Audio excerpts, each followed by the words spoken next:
Durablement vôtre pour un monde viable, vivable et vivant.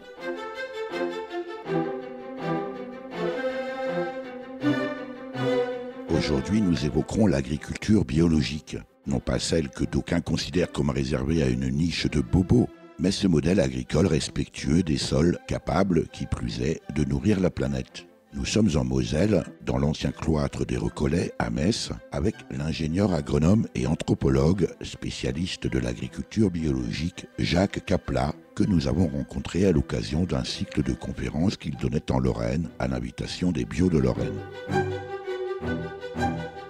Durablement Vôtre, à réécouter sur durablementvôtre.fr. Jacques Kapla, bonjour. Bonjour. Jacques Kapla, si nous sommes avec vous aujourd'hui ici à Metz, c'est parce que vous intervenez à l'invitation du CGA Bio. C'est le centre de groupement des agrobiologistes de Lorraine, les bio, les producteurs bio, les paysans bio de Lorraine, et que vous faites une série de conférences à Metz, à Verdun, à Château-Salins, en ce fin de mois de septembre, et que le CGA dispose d'une antenne ici au cloître des Recollets. 3 conférences sur la bio pour dire quoi, Jacques Kapla? Alors, en fait, on va aborder plusieurs sujets. L'une des conférences pose la question « Quelle agriculture pour demain ?» Donc, c'est une question large, mais qui permet de pas mal aborder de sujets d'actualité. Une autre va aborder davantage la question du lien entre agriculture et changement climatique. Et la troisième, la question des prix bio. Qu'est-ce qui se cache derrière les prix de l'agriculture biologique? Alors, puisqu'évidemment, cette émission est enregistrée avant vos conférences et que nos auditeurs pourront écouter votre propos après vos conférences, on va essayer de leur synthétiser précisément ce que vous allez expliquer aux participants de cette conférence. On va peut-être, si vous en êtes d'accord, Jacques Kapla, prendre précisément les différents thèmes. On va commencer par le premier. Quelle agriculture pour demain? Vous qui êtes ingénieur agronome, spécialiste des questions de l'agriculture biologique et des semences, quelle est la réponse? Alors, la réponse, c'est d'abord d'être conscient que quand on pose cette question-là, on sous-entend qu'il y a plusieurs agricultures possibles. Et c'est très important parce que... Pourtant, il n'y a qu'un seul salon de l'agriculture. Et oui, mais j'aime bien dire l'agriculture n'existe pas. Une façon de dire non pas qu'il n'y a pas d'agriculture, mais que l'agriculture n'existe pas au singulier. En fait, il y a des agricultures. Et ce qui est très important, c'est de comprendre que l'agriculture a été inventée une trentaine de fois dans l'histoire de l'humanité. Celle qu'on pratique en Europe, c'est celle qui a été inventée au croissant fertile, c'est-à-dire en gros Syrie-Irak actuelle, qui a gagné l'Europe ensuite. Et c'est l'agriculture que nous avons imposée au monde et qui fait aujourd'hui convention dans les institutions internationales. C'est pour ça d'ailleurs que l'on parle d'agriculture conventionnelle. Exactement. Et j'aime bien ce terme-là parce que ça évite de la juger, de la définir par des termes dépréciatifs ou autres. C'est juste un constat, c'est l'agriculture qui fait convention. Et en fait, cette agriculture, ça n'est pas l'agriculture. Donc la question n'est pas sur des bases qui seraient universelles. Est-ce qu'il faut être industriel ou paysan? Est-ce qu'il faut être intensif ou extensif? Est-ce qu'il faut être avec chimie ou sans chimie? La question que moi j'ai envie de poser, c'est quelle base agronomique on choisit parmi toutes celles qui ont été inventées par les humains à travers le temps? Et en fait, la manière dont l'agriculture conventionnelle s'est développée est très contestable. Enfin, en tout cas, elle utilise des techniques qui posent des problèmes. Et au lieu d'être dans des jugements et des tensions, c'est beaucoup plus intéressant de se dire, mais au fait, quelles sont les particularités de cette agriculture-là? Et à partir de ces particularités, voir est-ce qu'on n'aurait pas d'autres choix possibles? Et d'autres intérêts. Et donc d'autres intérêts, parce que si un choix fonctionne, ça ne veut pas dire que c'est le seul choix qui fonctionne. Et donc, lorsqu'un des choix dont on a vu qu'il fonctionnait pose des problèmes, on a le droit d'en trouver un autre qui fonctionnera aussi, mais qui posera moins de problèmes. Et tout l'enjeu aujourd'hui est celui-là. Donc, comprendre comment l'agriculture conventionnelle s'est basée sur des structures agronomiques très discutables, par exemple le fait d'avoir une seule culture dans une parcelle, vous savez, un champ de blé, il n'y a que du blé. Ça, c'est pas ce qui se passe dans la plupart des agricultures du monde. Surtout sur des surfaces considérables. Oui, en plus, ouais. Mais la culture pure, enfin une seule culture par parcelle, en fait, c'est ce qui est le moins performant. Et on a amélioré cette agriculture peu performante avec de la mécanisation, de la chimie, l'artificialisation des sols, etc. Mais en fait, on peut très bien partir d'une base qui est plus performante, qui est le fait d'avoir plusieurs cultures en même temps sur la même parcelle, avec une adaptation au milieu, au lieu d'avoir des choses standardisées. Et à ce moment-là, c'est d'autres techniques qu'il faut mettre en place pour que ça fonctionne bien. Et vous évoquez à l'instant 30 modèles agricoles inventés par l'humanité depuis son apparition sur la Terre. Quelques exemples, Jacques Kaplan? Par exemple, il y a eu un foyer d'invention de l'agriculture en Amérique centrale qui a notamment été à l'origine de l'invention du maïs, enfin de la transformation d'une plante sauvage dans ce qui est maintenant le maïs, et qui était basé sur des cultures associées. C'est de là aussi que viennent les tomates, les pommes de terre, etc. Enfin, un grand nombre de cultures qu'on a aujourd'hui en Europe. Et c'était des cultures où les plantes étaient mélangées dans la parcelle en relation très intense avec des arbres. C'est-à-dire qu'il n'y avait pas des grandes parcelles, mais c'était une agriculture en partie sous les arbres, là où il y en avait, parce que les milieux américains sont quand même variés. Lorsque ça avait ensuite gagné toute la région des Grands Lacs, les Algonquins, eux, ne pratiquaient pas forcément ça sous des arbres, quoique, en partie. Et donc, voilà, c'est un des exemples. Enfin, l'agriculture chinoise, on pense, elle est basée sur le riz. Mais en fait, la civilisation du riz, elle est basée sur une très grande diversité de cultures, en réalité. On l'a simplifiée en la transformant avec l'approche conventionnelle en quelque chose de très pauvre, avec des carences alimentaires. Mais le problème des carences alimentaires, c'est pas parce que le riz n'est pas assez riche, c'est simplement parce que c'est complètement absurde de ne cultiver que du riz. Dans des milieux qui peuvent faire 3 récoltes par an, par exemple le delta du Brahmapoutre au Bangladesh, où j'ai été, ils font 3 récoltes par an. On ne va pas faire 3 fois du riz dans la même année. Normalement, on doit faire plein de légumes. Et à ce moment-là, il n'y a aucune carence alimentaire. Alors, précisément, ce que vous évoquez là, Jacques Kaplan, c'est, ou la question que j'ai envie de vous poser, c'est comment ce modèle agricole aujourd'hui, dit conventionnel ou dominant, en est arrivé à s'imposer au point d'être conventionnel? Ça, c'est des démarches historiques, enfin des processus historiques assez compliqués. Il y a un auteur qui est assez connu, qui s'appelle Jared Diamond, qui a fait le livre Effondrement, qui lui, essaye de trouver des explications très géographiques, historiques, une sorte de déterminisme de la géographie du Moyen-Orient. Moi, je trouve ça assez discutable. Je me méfie du déterminisme. L'histoire est aussi faite sur des hasards, quoi. Et un certain nombre de hasards, un certain nombre de caractéristiques de la civilisation européenne fait que l'Empire romain, puis l'Europe de la Renaissance, ou la fin du Moyen-Âge même, avant, ont été conquérir le monde. Voilà. Et à un moment donné, ils ont imposé au monde ce modèle. Ça veut dire que le modèle agricole aujourd'hui dominant dans le monde, vous faites remonter ses racines depuis l'Empire romain? Oui, et même en fait depuis les premières cités-États dans ce qui est aujourd'hui la Syrie et l'Irak. Donc l'invention de l'agriculture, enfin, ce que nous on a tendance à appeler la période d'invention de l'agriculture, puisque c'est l'invention de notre agriculture, sachant qu'il y a eu d'autres inventions ailleurs.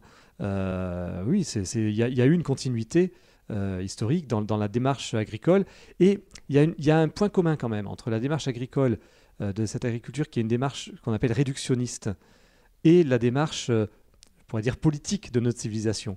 C'est que le réductionnisme, c'est une pensée où on va essayer de mettre les choses en équation. On va réduire le réel à des modèles simples. On réduit le monde à des équations simples. Et le sous-entendu de ça, c'est que nous, les humains, on domine le monde par notre pensée et on est capable de tout comprendre et de tout maîtriser. Et cette prétention à tout maîtriser, qui est vraiment au cœur de l'agriculture conventionnelle et qui fait qu'on fait d'énormes erreurs, parce qu'en réalité, on ne maîtrise pas tout, je pense qu'il y a quand même un certain nombre de points communs avec l'expansionnisme militaire et idéologique de l'Europe. Enfin, la colonisation est quand même en partie basée sur cette approche du monde. En vous écoutant, Jacques Kaplan, ça m'évoque le fameux NPK, azote, phosphore, potassium, où l'on découvre après la guerre, la Première Guerre mondiale, essentiellement que ça a des vertus sur la croissance des plantes, et on réduit précisément les seuls apports des nutriments pour les plantes à ces 3 éléments chimiques. Oui, et c'est très intéressant. En fait, ça a même commencé avant la Première Guerre mondiale. C'est, disons, d'un point de vue industriel, il y a eu un débouché de reconversion des industries d'armement dans les engrais. C'est pour ça que ça s'est vraiment développé à ce moment-là. Mais les scientifiques avaient commencé à travailler dessus dès le milieu du 19e siècle. Et en fait, ils ont, comme constataient que les plantes avaient besoin d'azote, de phosphore et de potassium pour constituer leur tissu, ils se sont dit, c'est génial, on va leur apporter directement. Et puis ça suffit. Et ça suffit. Et en fait, ils ont oublié d'une part qu'il y a bien plus d'éléments minéraux que ça, même si les autres sont en quantité faible. Une quantité très faible peut parfois être cruciale. Et puis ensuite, ils ont oublié quelque chose qui est fondamental, c'est que les plantes et le sol ont coévolué pendant des dizaines de millions d'années.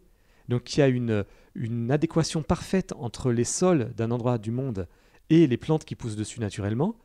Et ça veut dire que les bactéries, tous les micro-organismes du sol sont en équilibre. Et pourquoi j'insiste là-dessus, c'est que, en fait, dans un sol naturel, les éléments minéraux ne sont pas absorbables directement par les plantes.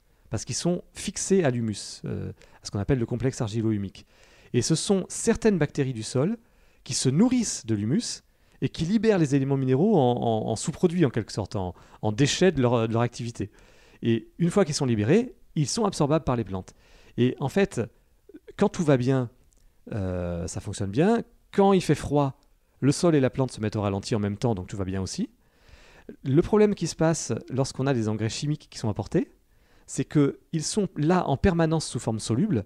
Et le problème n'est pas qu'ils soient chimiques, le problème c'est qu'ils sont minéraux solubles. Et donc, les plantes vont les absorber même quand il fait froid. Même si les bactéries du sol se sont mises au ralenti, ces minéraux sont là quand même, puisque nous les avons apportés, et les plantes les absorbent. Et les plantes sont donc complètement déséquilibrées. Elles ont une sève qui est gorgée d'éléments minéraux qu'elles ne vont pas utiliser parce qu'elles se sont mises au ralenti. Et donc, il y a des maladies, des parasites, etc. Donc, on a créé un énorme déséquilibre. Ne reste que quelques minutes à ma vie. Au plus quelques heures, je sens que je faiblis. Mon frère est mort hier au milieu du désert. Je suis maintenant le dernier humain de la terre.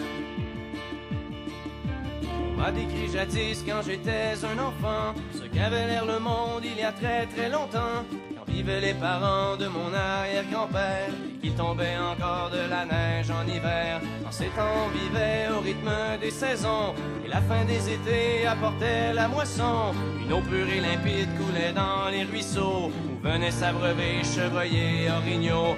Moi je n'ai vu qu'une planète désolante, paysage lunaire et chaleur suffocante, et tous mes amis mourir par la soif ou la faim, comme tombent les mouches, jusqu'à ce qu'il n'y ait plus rien. Plus rien. Plus rien.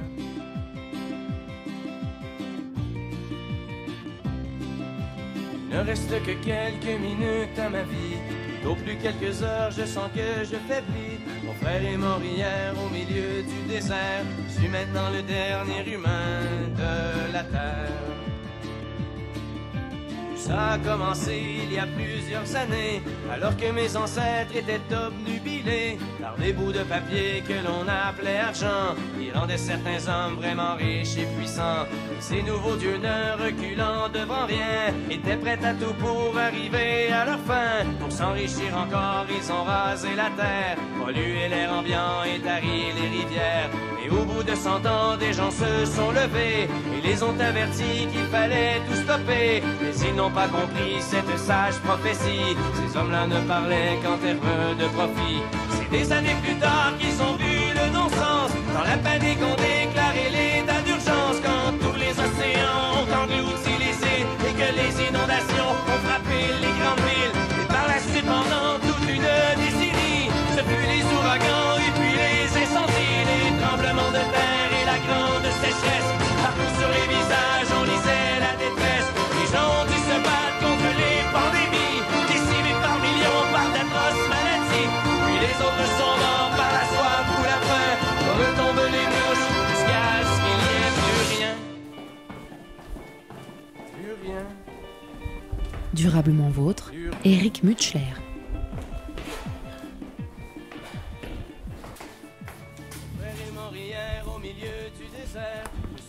Le dernier humain de la terre.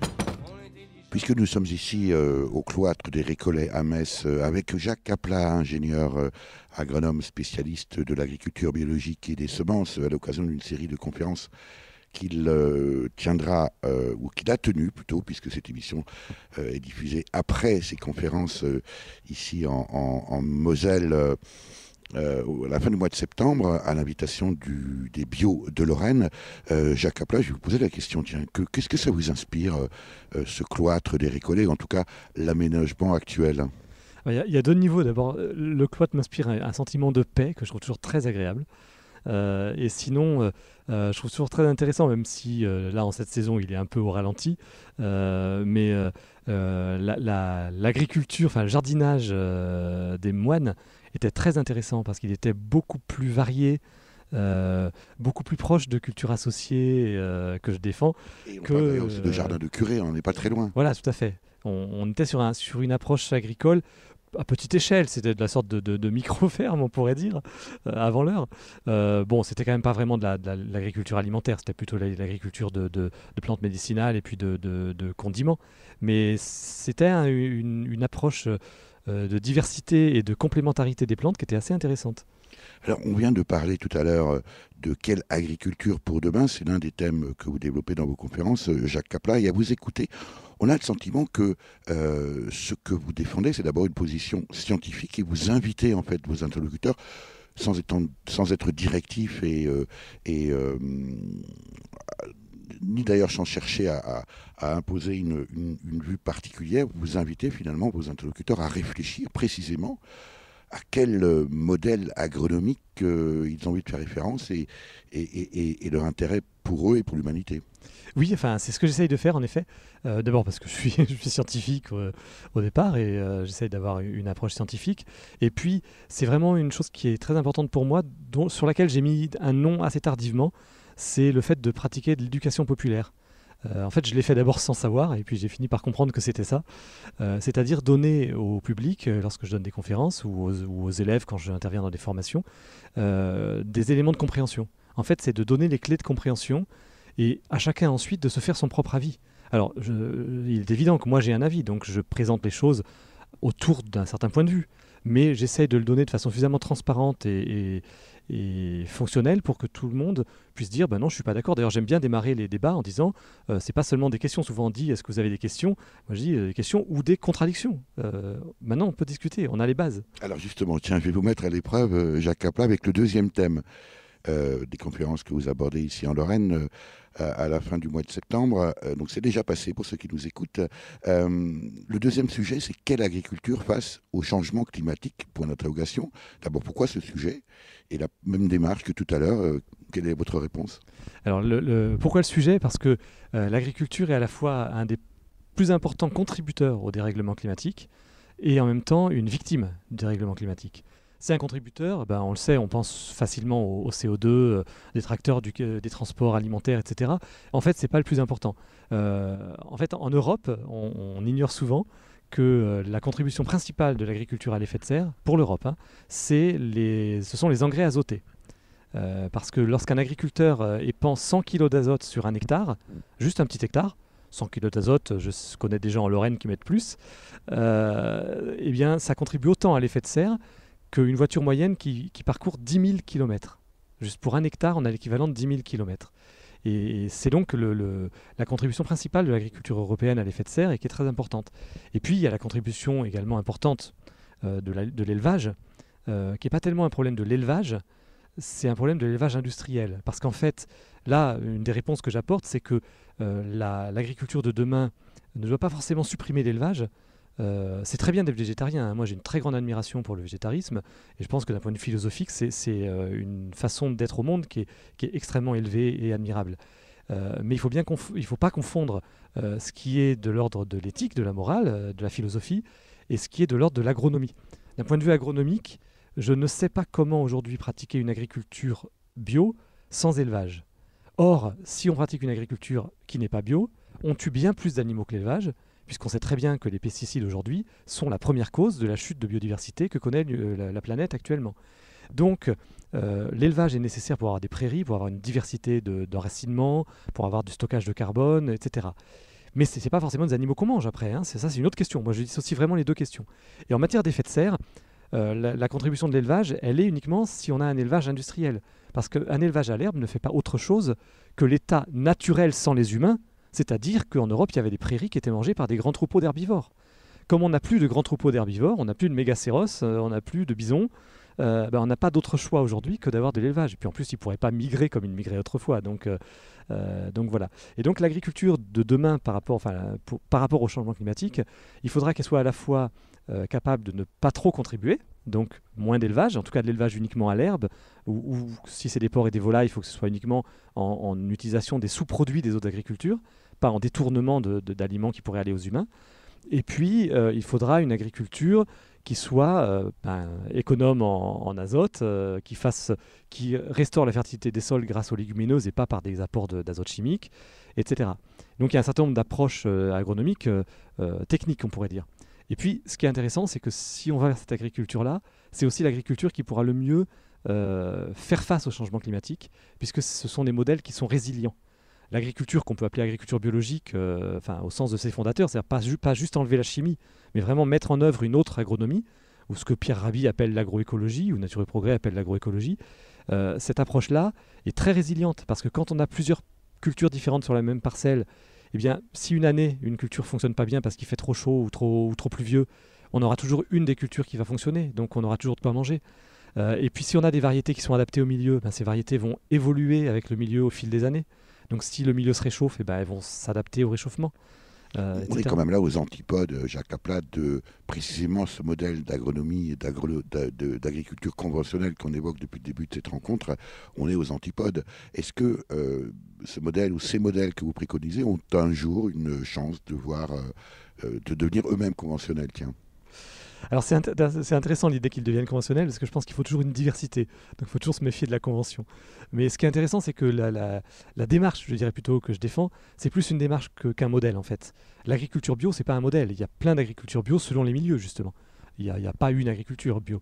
C'est tout le problème d'un règlement européen, c'est qu'on a figé, on a gravé dans le marbre un certain nombre de normes qui ne sont en fait que des garde-fous. La bio existait bien avant le règlement. Il ne faut pas croire qu'on a un règlement puis que les agriculteurs ont fait comme on leur a dit. C'est des agriculteurs qui faisaient comme ça depuis très longtemps et on a mis des garde-fous avec le règlement. C'est important de préciser parce qu'une fois qu'on a compris ça, on comprend que d'abord la plupart des agriculteurs bio vont bien plus loin que le règlement. Et ensuite on comprend aussi qu'il ne faut pas confondre autorisation et utilisation. Je dis ça parce qu'on nous interpelle souvent sur le fait qu'il y a certains pesticides naturels qui sont autorisés en bio, mais ce n'est pas parce qu'ils sont autorisés qu'ils sont utilisés. Alors, dans 90% des surfaces bio, il n'y a aucun pesticide naturel utilisé. Et en tout cas, donc juste pour répondre à la question, est-ce que cette démarche pourra devenir générale? Oui, c'est possible parce que techniquement, elle a déjà fait ses preuves dans les milieux non tempérés et techniquement, elle est en train de faire ses preuves dans plein de domaines en Europe et en Amérique du Nord. Même aux États-Unis, la bio est aujourd'hui aussi performante que l'agriculture conventionnelle. Donc, je pense qu'on pourra y arriver. Jacques Kaplan, on interpelle aussi très souvent les bio sur la question du prix, bien sûr, et c'est le thème de la troisième des conférences, ou un des thèmes des 3 conférences que vous avez réalisées ici en Moselle à la fin du mois de septembre. Votre réponse par rapport à cette question qui revient très souvent? En fait, le problème du prix des produits bio, c'est qu'on confond le coût et le prix. Le coût de production, c'est pas la même chose que le prix. Le prix, c'est le résultat d'une transformation du coût de production par plein de distorsions de concurrence. On a les aides qui vont évidemment transformer la donne. On a des aides indirectes, comme par exemple le coût du travail, le fait qu'il est aujourd'hui beaucoup plus économique pour un agriculteur d'acheter du matériel que d'embaucher un salarié pour faire la même chose. Ça, c'est une distorsion de concurrence, au détriment des agricultures riches en emplois comme la bio. On a des coûts cachés, le fait d'entretenir par exemple, dépolluer l'eau, ça n'est pas mis dans le prix des produits agricoles. C'est payé par le contribuable. Ce sont les fameuses externalités, voilà. L'externalisation des charges internes. Tout à fait. Et en fait, le coût de production de la bio, si on prend l'ensemble des coûts réels, environnementaux, etc., est plus faible que le coût de production du conventionnel. Et pourtant, pour gagner leur vie, les bios sont obligés de le vendre plus cher à cause de toutes ces distorsions de concurrence qu'il y a entre les deux. Et en fait, on ne pourra pas résoudre le problème du prix des produits bio si on ne pense pas à une politique agricole.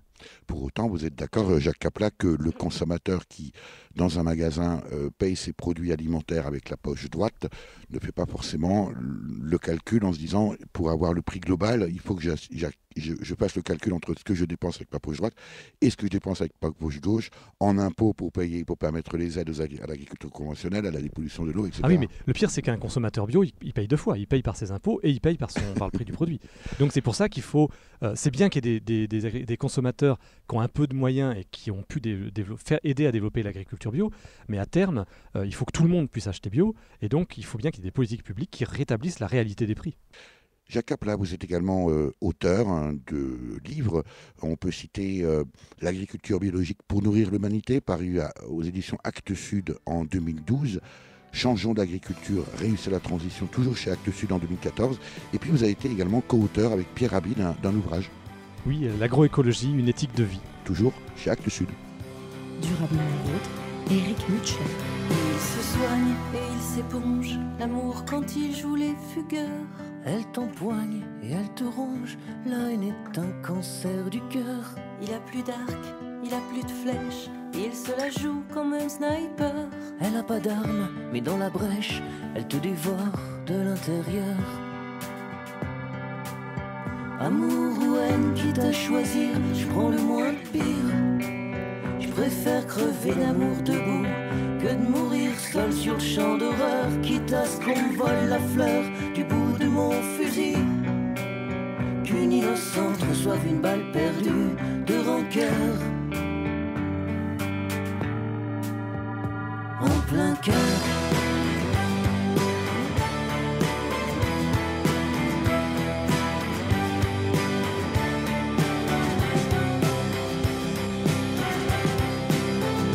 Il revient encore plus fort quand il joue la carte des regrets.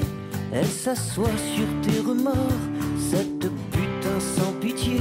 Il t'a fait plusieurs trous dans le cœur, comment tiens-tu encore debout? Elle a pas d'âge, elle a pas d'heure, et elle te noie dans la boue. Amour ou haine, quitte à choisir, je prends le moins pire. Je préfère crever d'amour debout que de mourir seul sur le champ d'horreur, quitte à ce qu'on me vole la fleur du bout de mon fusil.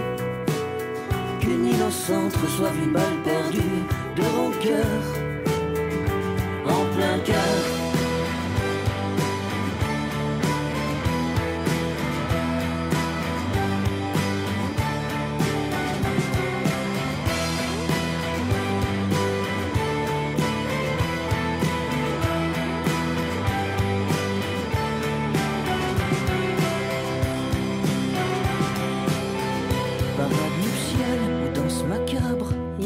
Choisir ton dessin dans ce dédale qui se délabre. Ils se cacheront dans les recoins des portes fermées et de sortie. Y aura pas d'autre issue de secours entre les fleurs fanées et les orties.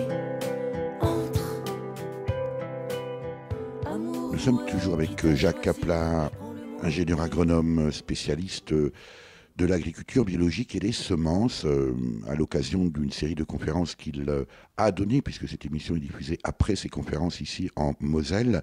Nous sommes au cloître des Récollets, accueillis par l'antenne du centre des groupements des agrobiologistes, les Bio de Lorraine. Jacques Kaplan, je l'ai dit très brièvement tout à l'heure, vous êtes également auteur. Oui, dans mon travail d'éducation populaire et de passeur d'éléments de compréhension, il se trouve que je manie à peu près l'écrit, donc j'aime autant donner des conférences qu'écrire des livres, les deux me plaisent bien. Qui vient à vos conférences? Quel rythme ces conférences? Où sont ces conférences? Où peut-on trouver l'information que vous diffusez, Jacques Kaplan, au-delà des livres, essentiellement d'ailleurs, j'ai constaté, édités aux éditions Actes Sud? Alors, en fait, mes conférences, moi je les indique, j'ai un compte Twitter, donc je les indique régulièrement. Je peux préciser mon compte, c'est @nourrir le monde, tout simplement. Voilà, c'est fait. Voilà, nourrir le monde. J'ai aussi un blog qui est www.changeonsdagriculture.fr, et je précise bien, c'est changeons d'agriculture et non pas l'agriculture, puisqu'il s'agit bien, comme on l'a dit tout à l'heure, de changer au sein des différentes agricultures possibles, et pas simplement de faire évoluer une agriculture qui serait singulière. Et j'annonce en général mes conférences dans la colonne de droite de mon blog. Voilà. Et puis sinon, ce sont les associations locales, les structures qui organisent les événements, qui font leur propre communication, en fait, tout simplement. Pour autant, est-ce que les personnes qui viennent vous écouter et entendre votre discours, Jacques Kaplan, sont déjà convaincus? Est-ce qu'il vous arrive également d'avoir de quasi-opposants, puisque vous aimez la contradiction dans vos conférences? Oui, ça arrive. Ça arrive pas autant que j'aimerais.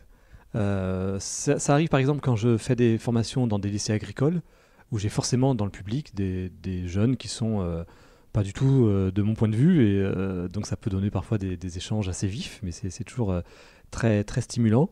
Ça arrive aussi d'avoir quelques personnes qui sont en désaccord avec moi, ou qui sont en tout cas pas convaincues a priori, et qui sont présents à une conférence classique.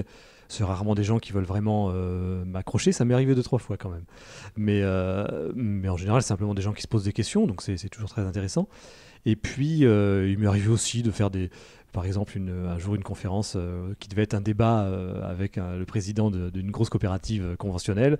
Et finalement, comme il n'a pas pu venir, je me suis retrouvé à faire la conférence tout seul face à un public qui était a priori plutôt de son côté. Donc c'était très intéressant parce que je me suis rendu compte que mes propos étaient très bien accueillis, en fait, qu'on pouvait vraiment échanger. Et je me suis rendu compte ce jour-là à quel point il est important de se respecter. Enfin, c'est ce que j'ai toujours essayé de faire, mais je me suis rendu compte que c'est entendu. C'est-à-dire que moi, je ne m'adresse pas aux agriculteurs en leur disant débrouillez-vous. En leur disant voilà, on va changer, on va interdire les pesticides et débrouillez-vous. On va interdire le glyphosate et débrouillez-vous. Moi, mon approche, c'est de dire les agriculteurs, ils s'adaptent comme ils peuvent à un cadre général qui leur a été donné. La répartition des coûts du travail, la répartition des aides, tout un tas de coûts cachés, etc. Et puis c'est logique, hein, ils optimisent leurs résultats économiques à partir de là. Si c'est moins cher d'acheter une machine que d'embaucher un salarié, il faudrait qu'ils soient idiots pour embaucher un salarié. Comme mon but, c'est qu'ils embauchent plutôt un salarié, je suis bien conscient que ce n'est pas en leur disant « débrouillez-vous » que ça va marcher. Ça marchera si on les aide à changer. C'est-à-dire que si l'ensemble de la société fait en sorte de changer les règles pour leur donner un choix. Et en fait, aborder des sujets, y compris très délicats, comme la monoculture de maïs, comme l'élevage industriel, comme la monoculture de vignes dans les grandes régions viticoles, eh bien, même des sujets comme ça qui pourraient être très polémiques, qui pourraient heurter des agriculteurs qui sont complètement pris dans ce schéma agricole, passent très bien. À partir du moment où on est dans le respect mutuel et où on dit, ben voilà, le but c'est de vous donner les moyens de sortir de là. Et qu'on leur donne le choix. Et ils entendent à ce moment-là qu'en effet, leur modèle n'est peut-être pas si génial que ça. Mais pour ça, il faut leur donner le choix, effectivement. À propos de modèle, est-ce que l'agriculture bio, Jacques Kapla, peut nourrir le monde ? Oui.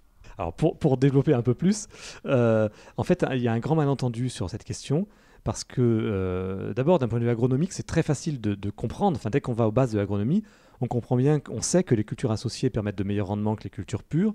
On sait que des variétés adaptées au milieu seront plus résilientes face à des problèmes climatiques, etc. Donc, toutes les raisons sont là pour montrer que l'approche de l'agriculture bio est plus performante.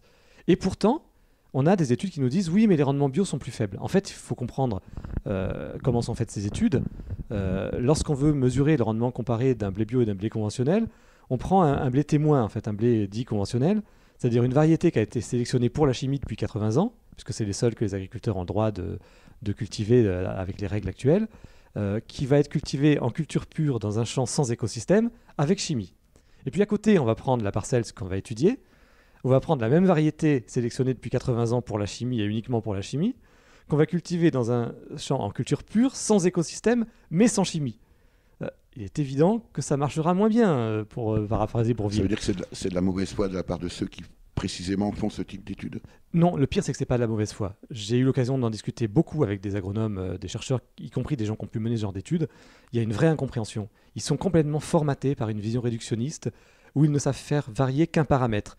Et donc, ils comprennent bien qu'il y a un problème quand je leur dis, en fait, vous avez comparé une agriculture conventionnelle avec chimie et une agriculture conventionnelle sans chimie.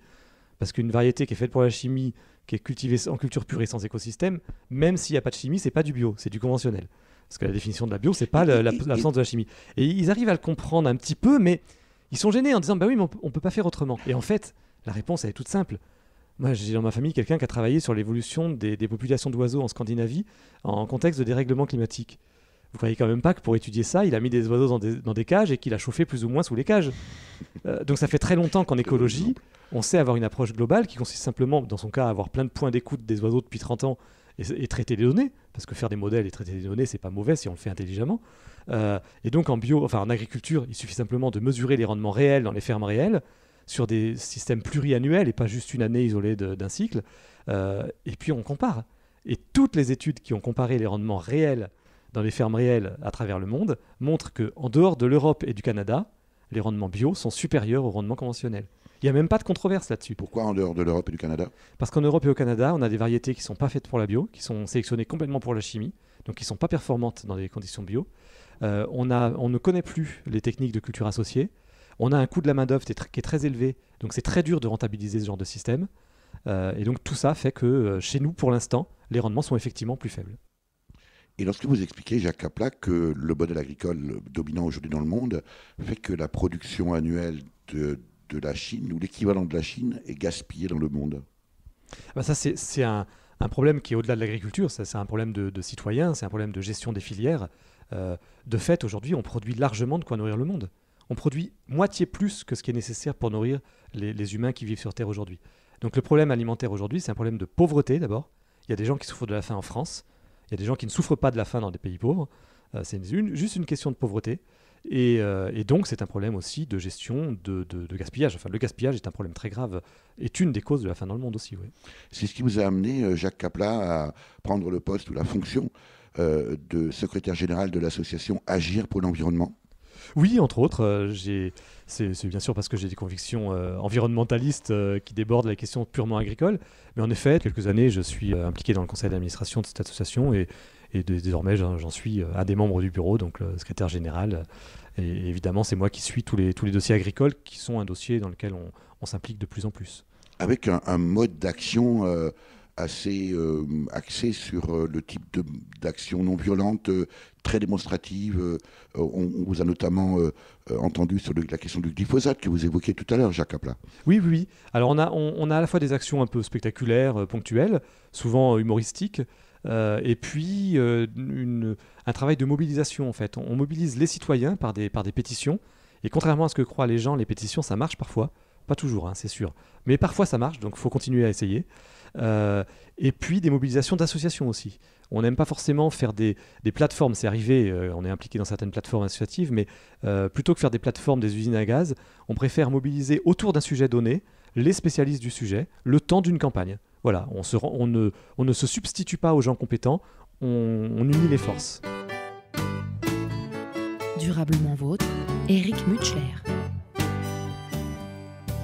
Avant d'acheter ma carte vermeille pour faire des voyages au soleil ou entrer dans ma tour d'ivoire pour enfin jouir de mes avoirs, avant que ma tête soit ramollie, avant que mon corps ait trop vieilli, avant que les vers me ponctionnent, je voudrais qu'on éclaire ma route, que l'on m'explique une fois pour toutes comment l'état ça fonctionne. Ce gros machin mystérieux qui fait que les gens sont pas heureux. Je dis avant que ma voix ne se perde, l'état, c'est l'état de merde. Dire que l'état eschatologique, c'est pas vraiment très sympathique. Pour la vraie fiente, le vrai crottin qui engraisse si bien nos jardins. Comparer l'état d'état de bouse de purin de lisier, c'est négatif comme postulat. On est quand même les héritiers de la grande révolution que le monde entier nous envie. Mais la pauvre vieille pervertie, épuisée par la concussion, n'a plus vraiment grand chose à perdre. L'état, c'est l'état de merde. Vive le perdu! L'état, après tout, c'est virtuel. C'est comme le bon Dieu et ses saints. Ça n'a pas d'existence réelle. Ça sort de nos esprits malsains. Mais ça commande à la justice, ça fait la loi et la police, ça joue avec le nucléaire. Ça décide si on fait la guerre avec l'argent des citoyens. Avouez que c'est quand même pas rien. Faut croire qu'on a l'esprit patraque pour supporter de telles arnaques. Masochiste, on aime bien marcher dans l'état de merde. Ça fait 60 ans que je respire, et plus ça va, plus ça empire. Hier, pour former ma jeunesse, j'ai eu ma petite guerre coloniale. Et puis 40 ans de promesses, raison d'état, discours moral, xénophobie et exclusion. Jacques Kapla, vous êtes ingénieur agronome, spécialiste de l'agriculture biologique et des semences, secrétaire général de l'association Agir pour l'environnement, mais pas seulement. Oui, alors d'abord, je suis fils de paysan. C'est quelque chose qui est important pour moi dans mon parcours, dans ce qui m'a formé. J'ai grandi au milieu des bois avec mes moutons et surtout j'ai connu la réalité du monde paysan de l'intérieur. Donc ensuite j'ai été ingénieur agro, j'ai été technicien de terrain en chambre d'agriculture, puis dans un groupement bio. Donc j'ai connu moi-même la conversion, c'est important, j'ai fait une conversion technique entre le conventionnel et la bio. Ça veut dire que vous avez pendant un temps de votre vie, Jacques Capla, fait l'apologie de l'agriculture chimique? Alors l'apologie peut-être pas, parce que j'avais déjà un certain recul et une certaine réticence, mais j'accompagnais des agriculteurs qui étaient des éleveurs en l'occurrence conventionnels. Et qu'est-ce qui vous a amené précisément à cette conversion? Le mot est fort d'ailleurs, de conversion. Hein. Oui, moi je préfère l'idée de transition en fait, parce que c'est une démarche, c'est une évolution. C'est le fait que je n'ai jamais été à l'aise avec l'utilisation des produits chimiques. J'ai tout de suite vu les dégâts que ça pouvait faire aussi au niveau environnemental. Pour moi, le problème était d'abord environnemental, bien plus qu'une question de santé personnelle. Et je me rendais compte que le modèle agricole conventionnel imposait des choix, y compris humains, des choix de taille, de mode de vie, qui n'étaient pas du tout ceux d'une agriculture que j'avais envie de vivre. Et la bio répondait beaucoup mieux à ça. La résistance du milieu agricole, Jacques Capla, pour transiter précisément de l'agrochimie à l'agriculture biologique, est-ce que ce n'était pas aussi d'abord un blocage culturel, au sens où j'ai peur de passer d'un mode de pensée finalement à un autre, peut-être par crainte du rejet de mes confrères, du regard qu'on peut avoir sur moi. C'est un peu l'idée de partir à l'aventure ou hors cadre qu'on évoquait tout à l'heure. Ah oui, complètement. C'est vraiment... Moi, je suis convaincu que pour l'avoir vraiment vécu de l'intérieur à différentes échelles, puisque j'ai ensuite aussi été un des coordinateurs de la Fédération nationale d'agriculture bio, et à cette époque, c'est moi qui pilotais toute la question des aides à la bio et des conversions. J'ai été un des auteurs de l'aide au maintien, qui a été récemment supprimée, malheureusement. Le plus gros blocage à l'évolution, c'est la peur qui n'est pas du tout quelque chose de malsain, c'est normal. C'est la peur de ce qu'on ne connaît pas au niveau technique, économique et bien sûr humain. On a besoin d'être sécurisé sur le plan humain pour pouvoir changer. Alors je disais, vous n'êtes pas seulement ingénieur agronome parce que vous préparez actuellement une thèse d'anthropologie, mais qui pour le coup est très éloignée de l'agriculture. Oui, alors cela étant, mon parcours d'anthropologue a quand même des liens avec l'agriculture. C'est aussi en tant qu'anthropologue justement que j'ai un regard sur la question de la transition et de la conversion, et donc la compréhension de la difficulté que ça peut représenter pour un agriculteur. Et puis, j'ai aussi travaillé sur les savoirs paysans, des choses comme ça. Et actuellement, je finis un travail sur la manière dont la transformation d'un instrument de musique, en l'occurrence l'accordéon diatonique pratiqué en Bretagne, témoigne d'un changement d'intention de jeu, donc d'intention de rôle social, de statut social, de changement de contexte avec les générations qui passent, etc. Donc je m'intéresse à un instrument de musique, mais dans une optique sociale, bien sûr. Jacques Capla, pourquoi ne pas avoir pris la continuité de votre père dans l'exploitation agricole? Parce que je suis nomade dans l'âme et je n'étais pas prêt à rester installé en un lieu fixe. L'invité de Durablement Vôtre, coup de gueule ou coup de cœur?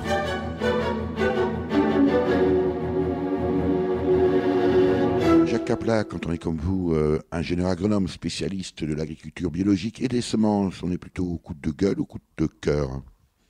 J'aimerais être coup de cœur, j'aimerais partager ma vie de coup de cœur en coup de cœur, mais en ce moment c'est vrai que malheureusement il y a des bonnes raisons de coup de gueule. Et en ce moment, c'est un peu dans l'actualité, j'ai envie de pousser un coup de gueule face à la cécité des hommes politiques par rapport à l'urgence environnementale, que ce soit l'urgence en matière de chute de biodiversité, que ce soit l'urgence climatique, dont on parle un peu plus heureusement. Quand on voit que certains économistes ont reconnu qu'il suffirait de mobiliser la somme qui a été mobilisée pour sauver les banques il y a 10 ans, ça suffirait pour réorienter l'économie vers une économie bas carbone permettant de ne plus contribuer à l'effet de serre. Mais cet argent, on a pu le mobiliser pour sauver les banques, et ces mêmes économistes disent mais jamais on les mobilisera pour sauver le climat. C'est quand même ahurissant, quoi. De voir que les gens qui ont les mains sur les manettes aujourd'hui sont d'accord pour sauver les banques, mais disent clairement qu'ils ne sauveront pas le climat. Alors qu'on a l'argent. Bien sûr, ça demandera des réorientations, des sacrifices, etc. Mais on peut le faire. Aujourd'hui, on est à une période où on peut encore tout sauver. C'est ça qui est terrible, je trouve. C'est de penser que nous avons les solutions dans les mains. On sait comment sortir de l'agriculture conventionnelle. On sait comment sortir du nucléaire et comment sortir du pétrole et du charbon en même temps. Il y a le scénario Négawatt qui a travaillé là-dessus. On sait résoudre un grand problème, une grande partie des problèmes qui se posent aujourd'hui à l'humanité. Et on ne met pas les moyens pour le faire. Quand vous dites on, Jacques Kaplan, ce sont les décideurs. Ce sont les décideurs. Est-ce que ce sont les décideurs qui doivent continuer à décider? Vous comprenez ça? C'est un vrai problème. Comme beaucoup de Français éduqués à l'école de la République, avec une vision de la vie publique qui passe par l'État et par la République, j'ai longtemps pensé que les sociétés où l'État est très peu présent et où les citoyens s'organisent comme ils peuvent, par exemple ce que j'ai vu quand j'ai travaillé au Bénin, où finalement, quand les hommes politiques retournent leur veste pour rester au pouvoir avec les changements de vent, ils s'en fichent parce que de toute façon, eux, ils vivent avec leurs propres économies locales et ce qui se passe à la capitale, ça les intéresse vraiment de loin, quoi. Et je me disais, bon, c'est parce que c'est encore un pays dont l'État n'est pas encore très fort. Maintenant, je commence à me dire, non, c'est un pays qui est plutôt en avance et c'est plutôt nous dont l'État est en train de s'affaiblir. Aujourd'hui, je pense que la plupart des citoyens ne se sentent plus représentés par l'État. Et c'est peut-être un peu inquiétant. Moi, j'ai un côté libertaire, alors ça pourrait me plaire, mais moi, ce qui m'intéresse dans l'approche libertaire, c'est pas le bordel, c'est pas le désordre. C'est une société qui puisse fonctionner avec un minimum de hiérarchie, c'est-à-dire une société sans chef. C'est pas une société sans ordre. Et on a besoin d'un ordre public. Les plus grands anarchistes, que ce soit Élisée Reclus ou Kropotkin, ne disaient pas qu'il fallait pas de bien commun ou d'ordre public. Ils disaient juste qu'il fallait qu'il soit organisé de façon équitable et sans hiérarchie et sans domination. Et malheureusement, le discours de ceux qui se battent le plus contre l'État aujourd'hui, c'est pas celui-là. C'est plutôt le chacun pour soi, la loi de la jungle, et les plus faibles mouriront. C'est pas du tout mon point de vue non plus. Même la jungle est organisée pourtant. Et en plus, la jungle est très coopérative. La loi de la jungle est très coopérative absolument. en réalité. Et c'est l'autre phase de Darwin. Est-ce que, Jacques Kaplan, on peut imaginer que nos politiques ouvrent un jour les yeux, soient perméables à la demande citoyenne que l'on voit très clairement en train de naître aujourd'hui? Ou est-ce que c'est précisément une classe qui aujourd'hui s'enferme dans sa tour d'ivoire, au demeurant financée par l'argent du contribuable? Mais est-ce qu'il n'y a pas finalement un épais mur de verre entre aujourd'hui la société politique, la classe politique qui s'isole, qui se coupe du peuple et le peuple précisément? C'est mon sentiment, c'est mon inquiétude aussi. Parce qu'à une époque, moi je pensais qu'on pouvait s'engager en politique, essayer de faire bouger des choses. Aujourd'hui, je n'y crois plus vraiment. Je préfère personnellement m'investir dans l'éducation populaire, dans les actions locales et dans l'action d'agir pour l'environnement. C'est-à-dire finalement essayer un peu de faire advenir le grand soir et puis surtout, sans attendre le grand soir hypothétique, construire les petits matins. C'est-à-dire construire progressivement des infrastructures, des architectures qui permettront de maintenir la maison quand tout s'écroulera. Donc je crois beaucoup à l'action locale, aux initiatives de type Colibri. Souvent on oppose les deux. Moi je n'oppose absolument pas les deux. Il faut la lutte politique, la lutte de lobbying et la lutte pour faire changer le cadre. Et il faut aussi des petites actions sur le terrain pour que si tout s'écroule, on ait encore des points d'ancrage. Mais voilà, aujourd'hui pour moi le combat il est à ce niveau-là. Et c'est terrible à dire, mais je n'ai vraiment plus aucune confiance dans le monde politique. Et en même temps, des militants comme vous, engagés dans le développement durable, dans la transition, dans l'écologie, appelons ça comme on veut, sont en général très frileux pour un engagement politique. Je pense que c'est à cause de ça, parce que je pense que beaucoup ont pu croire à la politique à une époque. Moi, pour dire clairement, j'ai été militant vert à une époque. J'ai été actif, et puis je me suis rendu compte que c'était pas du tout là que j'étais à l'aise. D'abord, c'est pas là que je peux vraiment agir en utilisant mes compétences et mon tempérament. Et puis, de fait, je n'ai plus le sentiment aujourd'hui, et je pense que je ne suis pas le seul, que ce soit vraiment utile. Et c'est terrible, parce qu'il faudrait un parti politique écologiste puissant. Et heureusement qu'il y a des gens qui s'engagent en politique. En tout cas, que l'écologie soit présente dans tous les partis politiques. Peut-être, mais ça, j'y crois pas trop, parce que par définition, si on ne met pas l'écologie au centre, on ne va pas le traiter sérieusement. Donc à un moment donné, il faut clairement dire que c'est le cœur du projet politique. Sinon, ça ne marche pas, on l'a bien vu. Coup de cœur, Jacques Kaplan, pour finir sur une note positive. Alors un coup de cœur qui est un peu un renversement d'un coup de gueule, c'est-à-dire que d'un certain côté, y compris ce qu'on vient de dire, va avec quelque chose qui m'énerve beaucoup, c'est la manière dont on sous-estime les savoirs populaires. On a une sorte d'élite, c'est vrai pour la classe politique et financière actuelle, mais c'est vrai aussi pour les agronomes, c'est vrai dans plein de domaines, où on a, depuis la création des académies, Et on pourrait parler de l'Académie d'agriculture de France, ce qui pour moi est quand même à peu près la même chose que l'Académie française en matière de langue française, c'est-à-dire des gens dont l'usage est absolument nul et dans tous les sens, c'est-à-dire que ce qu'ils font est même parfois nocif. Je suis très méchant là. Mais tout ça, ça a codifié en fait à une époque la séparation entre ceux qui savent et puis les illettrés qui ne savent pas. Et moi, mon coup de cœur, c'est pour tous ces prétendus illettrés, ces prétendus savoir-faire. Il se trouve que dans mon travail d'anthropologue, j'ai travaillé un peu sur la question des savoirs et des savoirs incorporés avec la musique, mais aussi des savoirs des paysans, des savoirs des reproducteurs de semences, etc., des sélectionneurs paysans. Et en fait, ce sont bien des savoirs. Hein. Alors là, pour un anthropologue des sciences, un anthropologue des savoirs, il n'y a aucun doute. Ce n'est pas des savoir-faire, c'est des savoirs. Et il est temps de revaloriser ça et vraiment être conscient que les solutions de demain viennent en grande partie de ces gens-là. Et ce n'est pas du minimalisme que de dire ça. Moi, tout mon savoir d'agronome, je l'ai appris chez les paysans. Et je ne suis qu'un passeur. Et donc, mon coup de cœur, c'est pour toutes ces générations qui nous ont précédés, qui ont construit des savoirs, qui ont construit des paysages, qui ont construit des sociétés. Et sachons en être dignes. Merci Jacques Kapla. Merci beaucoup. Voilà pour ce reportage réalisé dans l'ancien cloître des Recollets à Metz, en Moselle, avec l'ingénieur agronome et anthropologue, spécialiste de l'agriculture biologique, Jacques Kapla, que nous avons rencontré à l'occasion d'un cycle de conférences qu'il donnait en Lorraine à l'invitation des Bio de Lorraine. Il est notamment co-auteur avec Pierre Rabhi de L'agroécologie, une éthique de vie, paru chez Actes Sud en 2015. Pour en savoir plus sur les livres et les conférences de Jacques Kapla, rendez-vous sur changeonsdagriculture.fr. Vous avez pu écouter dans l'ordre Plus rien par le groupe québécois Les Cowboys Fringants, paru sur l'album En concert au Zénith de Paris, sorti en 2010. En plein cœur par le groupe Les Tites Nacelles, paru sur l'album éponyme sorti en 2016.